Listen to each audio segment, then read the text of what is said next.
Bienvenue sur ma chaîne YouTube. L'objectif aujourd'hui sera de vous présenter un nouveau filtre de GMix. Il s'agit donc de montage géométrique figures.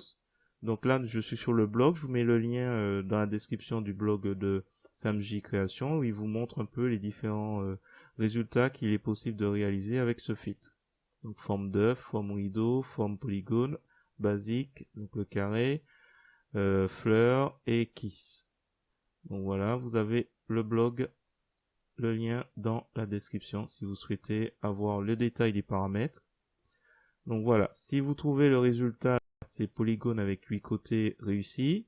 Je vous remercie de me mettre un pouce vers le haut et de me laisser un commentaire. N'hésitez pas également à vous abonner à ma chaîne pour voir d'autres contenus de ce genre. Donc dans la description, je vous mets aussi le lien des différentes images.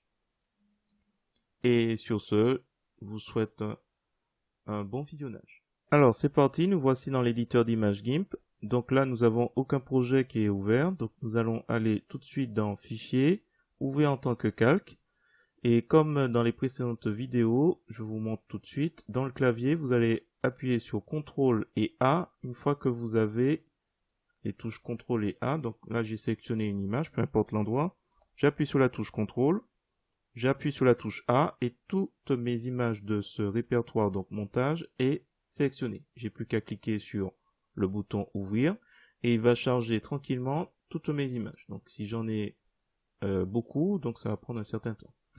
Donc là, une fois que c'est fini, on va dans le menu filtre, GMixQT. Je vous mets dans la description le lien pour le télécharger, c'est gratuit, ainsi qu'une vidéo pour vous montrer comment l'installer.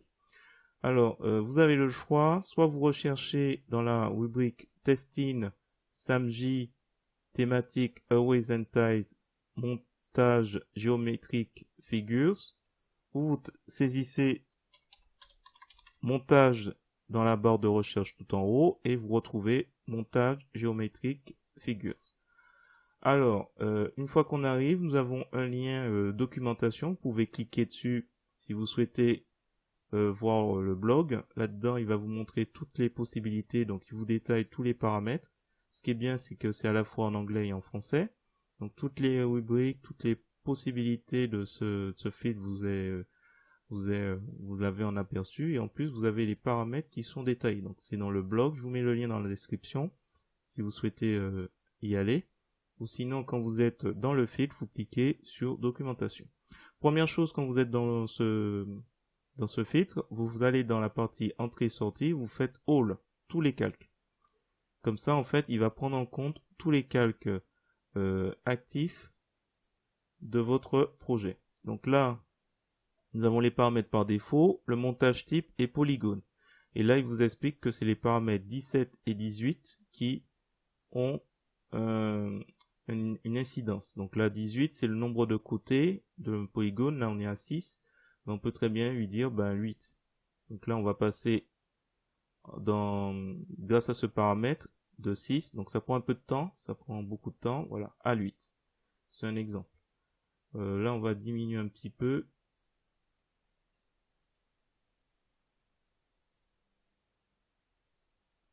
Alors ensuite, qu'est-ce qu'il y a comme paramètre intéressant? Au niveau du montage type, il faut savoir que vous pouvez choisir les différents aspects. Je vais rester sur polygone, mais vous pouvez choisir donc par exemple œuf. Donc, si je vais sur œuf, il vous dit que le paramètre c'est 21 et 22. Donc 21 ici, 22 ici pour modifier éventuellement. Donc là, je reviens sur polygone. Je ne vais pas trop m'attarder. Je vous incite à tester les différents paramètres et aller sur le blog pour voir un peu les effets. En mode de sortie, je vais mettre nouvelle image comme pour les autres. J'oubliais un arrière-plan. L'arrière-plan, je vais mettre un petit vert. Alors, attention, si vous voyez que ça ne bouge pas, c'est normal. Canal alpha est à 0, donc là, il faudra mettre 255 pour obtenir en arrière-plan notre couleur vert. Voilà, ce sera la dernière astuce. Et sinon, mode de sortie new image, nouvelle image, et je fais OK. Donc une fois que j'ai coché, je reviens sur GIMP. J'obtiens dans un nouveau projet, différent du premier, où il y avait tous mes calques chargés, un calque avec le résultat. Voilà, si vous trouvez le résultat réussi, je vous remercie de me mettre un pouce vers le haut et de me laisser un commentaire. N'hésitez pas également à vous abonner à ma chaîne pour voir d'autres contenus de ce genre. Et sur ce, je vous dis à bientôt.